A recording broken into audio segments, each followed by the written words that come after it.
Chers amis, bonjour et bienvenue dans cette nouvelle interview Flash Market.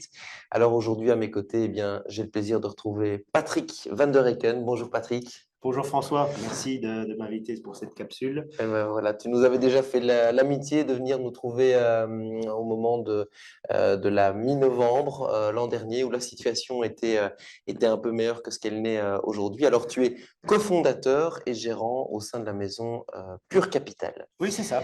Alors, si on t'a invité aujourd'hui, c'est pour un peu te challenger par rapport au contexte actuel qui est, je vous le rappelle, très compliqué, le contexte macroéconomique où on vit une inflation qui est très haute, très durable, et évidemment cette crise en Ukraine qui n'en finit pas, notamment sur le plan énergétique, évidemment.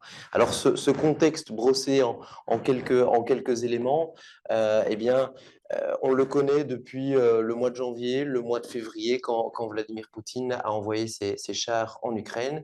Et pourtant, malgré tout, on voit bien que les bourses continuent à baisser petit à petit. Comment est-ce qu'on peut expliquer justement que ce contexte reste le même et pourtant que les marchés continuent toujours à aller dans la mauvaise direction? Bon, ouais, tu as raison, le contexte reste le même. La guerre en Ukraine est déclarée depuis le mois de février.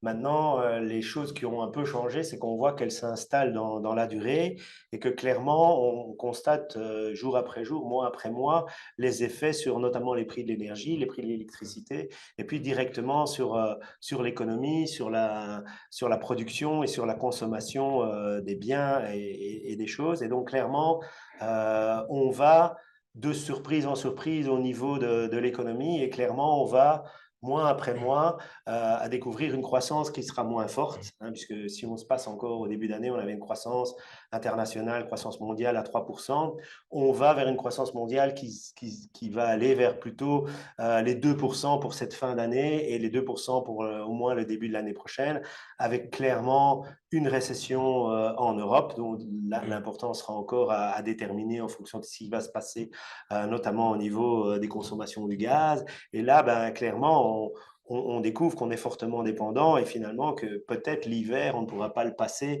sans qu'il y ait peut-être des coupures d'électricité pour certaines productions. Et donc, tout ça nous fait découvrir que voilà, la croissance va être vraiment extrêmement molle, certainement en Europe, certainement aux États-Unis et au niveau mondial finalement.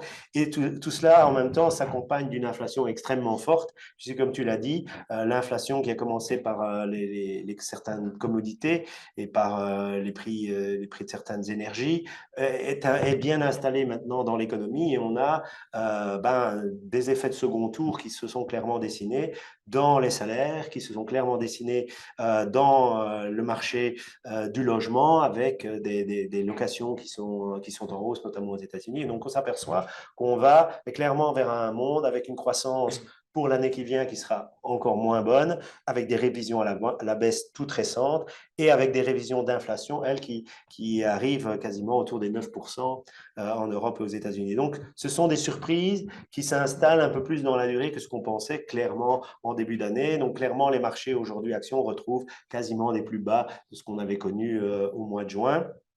Donc voilà, Et est-ce que dans ce contexte-là, alors Patrick, avec ton expérience sur les marchés financiers, est-ce que tu penses qu'on arrive tout doucement à un seuil, c'est-à-dire à des niveaux de valorisation qui sont beaucoup plus acceptables qu'en début d'année, ce qui pourrait provoquer évidemment des opportunités d'achat, ou est-ce que tu penses qu'on n'a pas encore fini de manger notre pain noir, et dans ce cas-là, quelle autre réaction que de devoir continuer à faire le gros dos?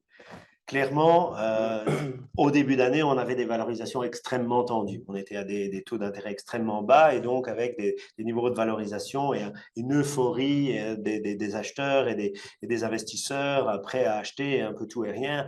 On pouvait constater ça sur des valeurs qui avaient été récemment mises en bourse et qui avaient des ratios de valorisation incroyables. On peut le noter aussi sur, par exemple, des choses comme les bitcoins ou des choses comme ça qui jouissaient d'un intérêt incroyable, alors que, bon, ben voilà, si on regarde simplement la valeur de ce genre de choses, ben, quand il n'y a pas de profit généralisé, c'est extrêmement difficile à le valoriser, mais les gens avaient envie de donner une grande valeur à ça. Aujourd'hui, clairement, avec des perspectives beaucoup moins bonnes, mais clairement, les valos sont revenus à des prix vraiment attractifs. Et si on peut le comparer historiquement, clairement, si on parle de price earning, donc cet effet multiplicateur qu'on donne aux bénéfices, mais clairement, En Europe, en tout cas, cet effet multiplicateur, les price earnings en Europe sont largement en dessous de la moyenne. On parle de des cotes de 25%. On dirait il faut pour ça que les profits tiennent au niveau qui sont attendus en ce moment. Il y a certainement une chance qu'ils tiennent ou qu'ils soient révisés en baisse, mais une baisse finalement marginale. Et donc finalement, on s'aperçoit que clairement en Europe, on a des prix très intéressants. Et même aux États-Unis, on s'aperçoit là aussi où il y avait clairement une plus forte survalorisation, on s'aperçoit qu'aujourd'hui, on revient plutôt vers un multiple de 15 fois, 16 fois les bénéfices au niveau américain. Et ça, c'est sur la moyenne historique.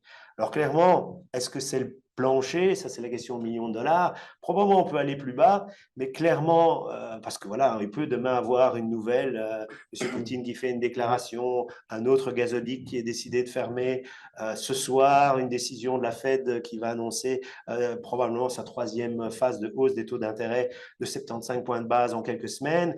Il y a quand même dans le marché certaines personnes qui pensent qu'il faut les monter de 1%. Donc peut-être il y a de la place pour de la déception d'un jour à l'autre. Mais clairement, tout investisseur, c'est extrêmement difficile d'avoir le plus bas. Mais si on veut se placer à une perspective de plusieurs années, clairement à partir d'aujourd'hui, si on a du cash et qu'on a beaucoup de cash dans son portefeuille, on peut clairement penser à le déployer avec cette perspective, non pas des 3 prochains mois, si vous voulez faire du bénéfice sur les 3 prochains mois, ça, c'est extrêmement difficile à dire. D'ici la fin de l'année, ce sera pareil. Maintenant, si vous avez 5 ans devant vous, ou même encore plus, 10 ans, clairement, vous achetez des valeurs européennes vraiment pas chères et vous achetez des belles valeurs américaines, parfois à 10 fois les bits, 10 fois les bidas. Donc, c'est, sans être extrêmement bon marché, c'est très correct. Ce qu'il ne faut pas oublier non plus, c'est qu'évidemment, le contexte, on le connaît, et donc les investisseurs institutionnels, ils ne sont pas plus bêtes que nous, et donc ils ont évidemment anticipé, pricé tout ça dans les cours des actions, entre autres.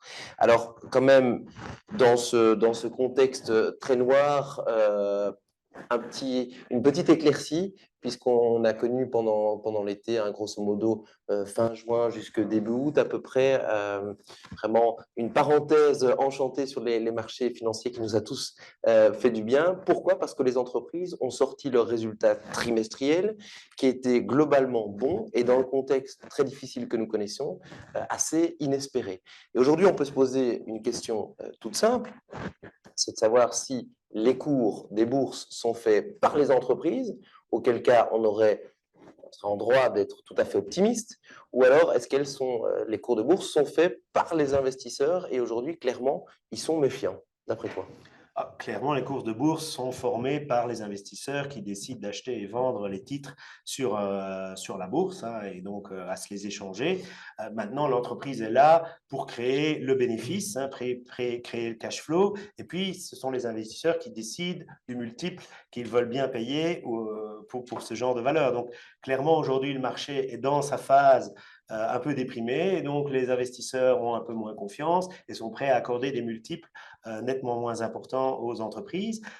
Il y a un autre côté qu'on doit tenir en compte, c'est cette hausse des taux d'intérêt. Donc, pour faire face à l'inflation, les banques centrales principales se sont engagées dans des hausses de taux. Et donc, petit à petit, le marché obligataire, le marché des fixed income devient un concurrent puisque les actions sont des actifs de long terme, ils n'ont pas d'échéance, c'est des actifs pour créer de la valeur à 30 ans, 40 ans et encore plus loin. Et aujourd'hui, petit à petit, la concurrence s'installe. On a sur du 3 ans américain, on a 3,50. Sur du 30 ans américain, on est proche des 4%. Et donc, sans être pareil, clairement, si vous êtes, comme vous dites, un investisseur qui a le choix entre les actions ou entre le fixed income, petit à petit, la concurrence s'installe. Et donc, quand on calcule ces fameuses primes de risque, où on mesure le rendement possible des actions d'un côté et des obligations de l'autre, clairement, c'est un peu moins en faveur des actions pour le moment.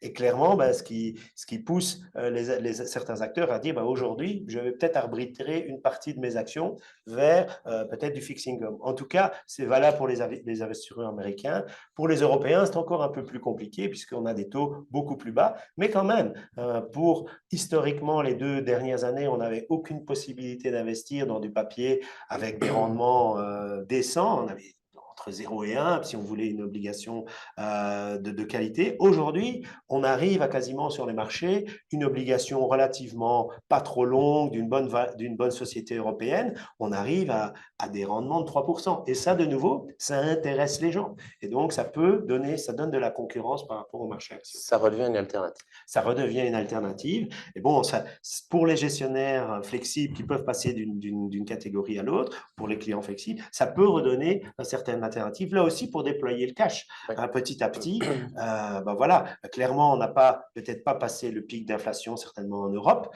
mais clairement, vous avez les taux qui se sont déjà adaptés. Et clairement, si on a de l'épargne qui est là et du cash qui est là, ben clairement, là aussi, les obligations peuvent être un bon moment, en tout cas, pour commencer à rentrer dans les marchés obligataires. Super. Puisqu'on a des rendements offerts aujourd'hui qu'on n'a plus connus depuis plusieurs années. Depuis très longtemps. Oui. Donc, Patrick, pour résumer en quelques mots, une stratégie d'investissement plutôt prudente en ce moment et toujours un échéancier de très long terme.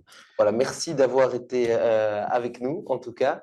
Et quant à nous, on se retrouve très vite pour de nouvelles sur les marchés financiers. À très bientôt. Au revoir. Merci François, merci à tous, au revoir.